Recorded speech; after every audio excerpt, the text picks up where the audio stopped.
Thật vào nhá, Trần lại ngắt này. Cái gì trò mồm thì thối hết mồm.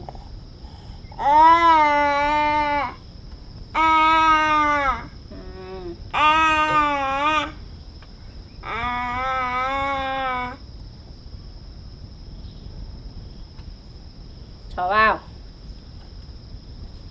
Dữ. Cái ngón chân to ra.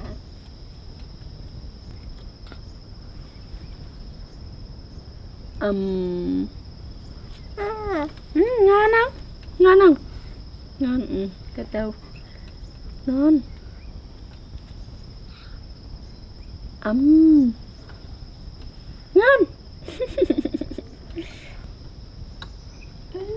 Vô.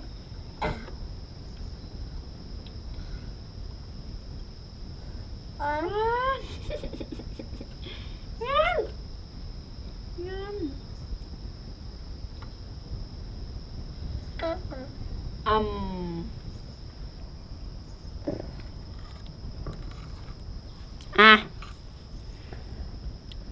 Ngon.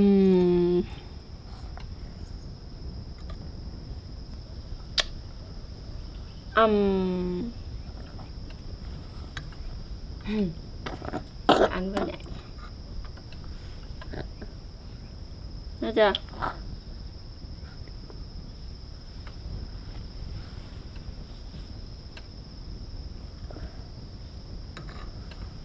Con ngủ mà không đội mũ quen à? Lạnh ấy, bây giờ phải đội mũ ấy. Chiều nắng nắng mới bỏ thôi.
là lâu.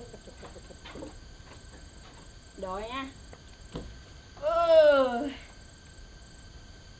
Đây mẹ bóc cho. Uống xong đi chơi nhá. Uống xong đi xe bun bun nhá. Lắc nào. Lắc đi. Chui.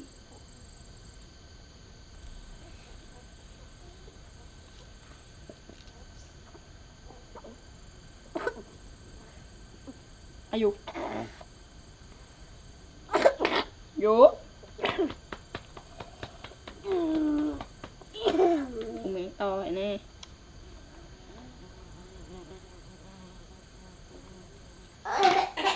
Không đi. Không còn đi vườn á. Đi xe vườn đi sao này. Để đi bắt con gà cho em ăn còng ấy.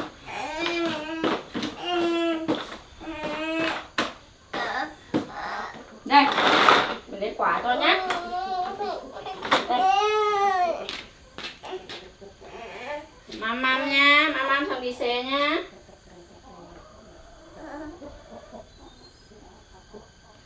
Ăn quả xuống xe nhá. Nhá, đi bươn này á, chơi nhá. Đây. Không vào à? Thế đi chơi nhá, chơi một tí không là về đây nhá. Ôi dồi ôi, con gà nhiều lắm, chị bắt một con á nha. Bắt một con cho em ăn còng. Đấy, cho bắt xong. Kìa, ui ôi, thấy người một ba là tỉnh chạy. Mai trồng nhiều rau, nhiều quả cho em ăn ở đây. Con gà chạy hết đi rồi. Kìa. Kìa. Em đi kia nhá, em tự chơi nhá, mẹ đi bắt con gà. Bắt về xong là cho em ăn thịt nhá. Ăn đùi nhá. Nhá. Gật gật nhá, không được khóc nhá.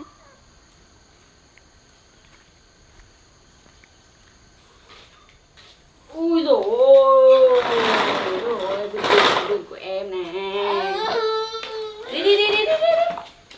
Đi đi kìa, chơi kìa. Đấy, ở đây ăn kẹo nhá. Xong mẹ đi nhá. Không nhá.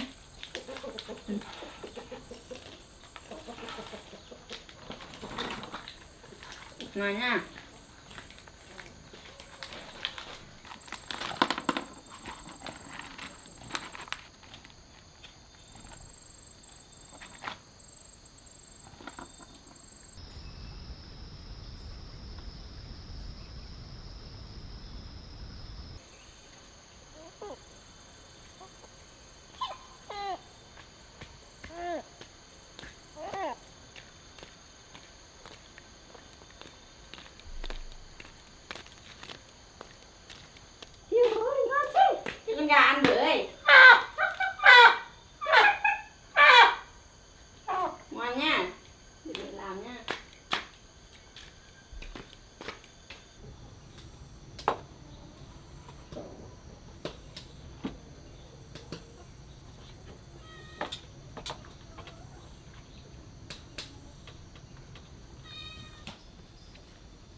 Ngoan ngoan nhé. Không nhiều. Ngoan ngoan mới làm được chứ.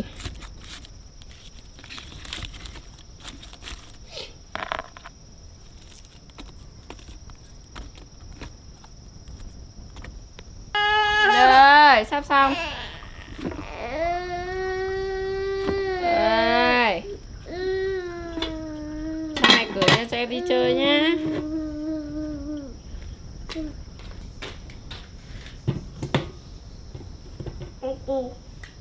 Lại bỏ mũ rồi phải không?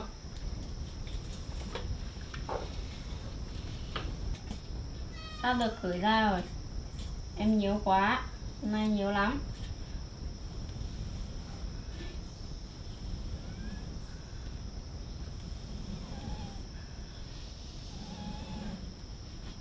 Rồi.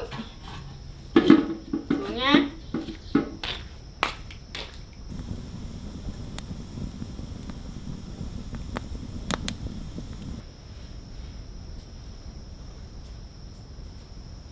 Tẻ ướt hết đi rồi. Ướt hết cả lưng mẹ nữa.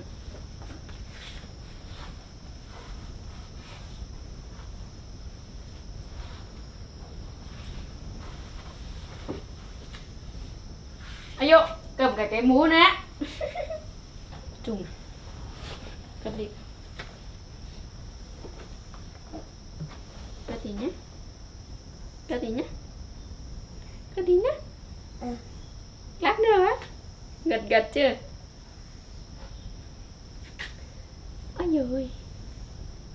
Anh ơi. Xem con mèo ở đâu nào. Đâu, mèo đâu, miu miu. Đi. Đi.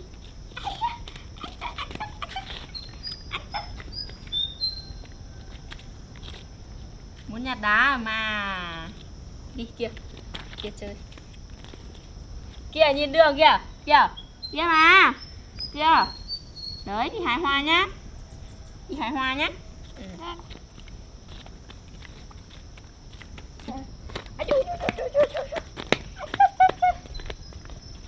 Nào hoa ở đâu? Hái hoa đẹp đẹp nhá.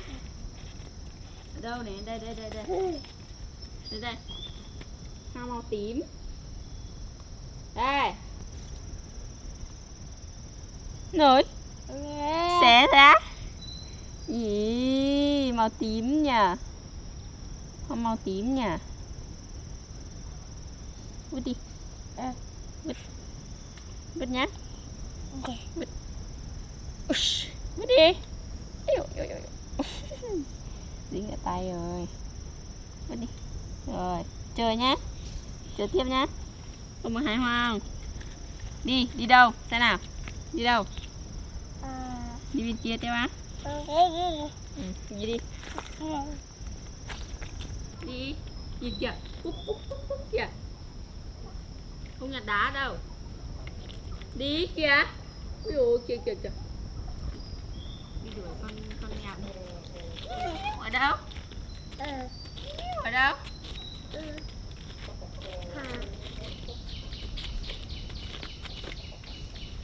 Ui ui ui ui ui ui ui ui. Này, hai cái này này. Đứng nha, đứng im ở đây nghịch nha. Bài nha. Bài nha. Không được ngã nhé. Con muối này, phủi phủi phủi như này. Em ơi, phủi như này. Ui ui ui ui ui. Ây giời ơi. Được đi. Ui. Quần đi rách. Nào rách chân rộng ra một tí. Này nha. Đấy nha. Đây đây đây đây đây đây. Rồi.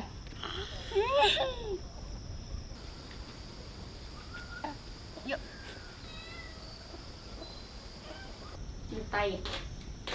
Đói. Ôi dồi ôi. Đợi tắt đi rồi còn thấy mùi cháy cháy. Wow. Wow wow wow wow, chắc chín rồi. Chín rồi, nứt hết ra rồi. Em ăn cong này nhé. Nhé. vứt ra thôi nhỉ. Tìm cái gì đã. Đây gắp vào đây nha. Cục sữa ở đây nha. Ui. Thơm chưa, ngon chưa? Thơm chưa? Ui dồi, để đây. Ôi giời ơi, thơm tức mũi.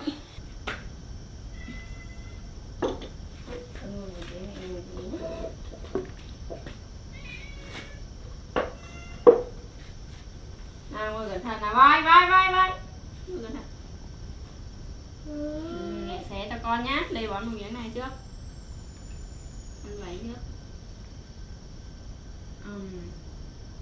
Ngon không?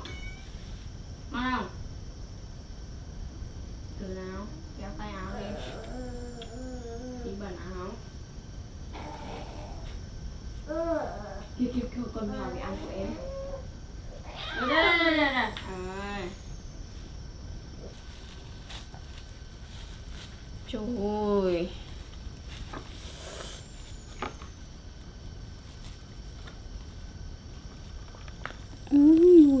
Ôi. Nóng á. Nóng. Thơm thật đấy. Làm kiểu này mới ngon này. Nóng á.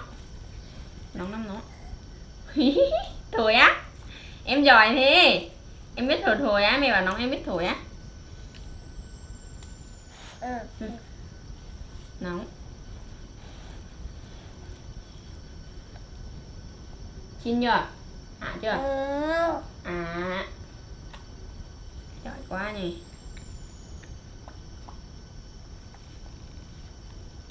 Ngon rồi nhá. Ăn đi.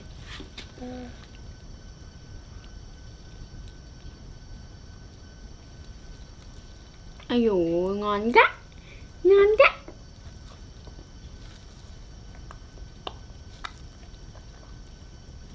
Đây, ăn miếng này mềm.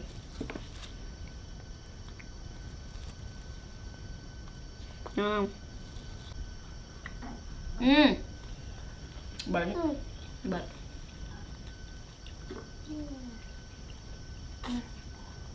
Ăn á. Dai. Thấy không? Em mềm ăn miếng bé em ăn được. Đây mẹ lấy ra cho. Dính răng rồi. Ăn cái này mềm hơn.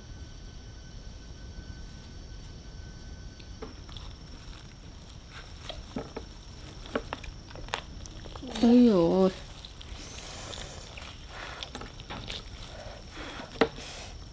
Như hết rồi.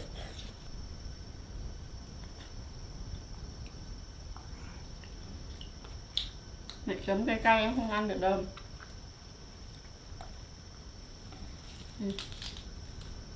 Hết chưa? Rồi. À chưa? Chín chưa? Quên rồi. Ăn nữa. Ngon.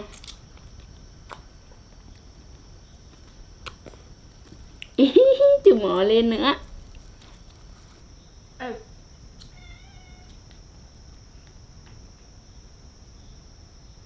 không?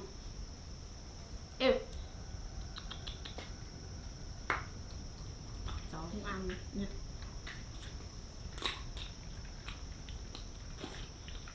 Vô.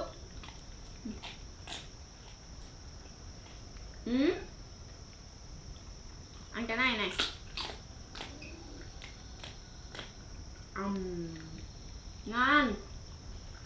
Ngon nhỉ.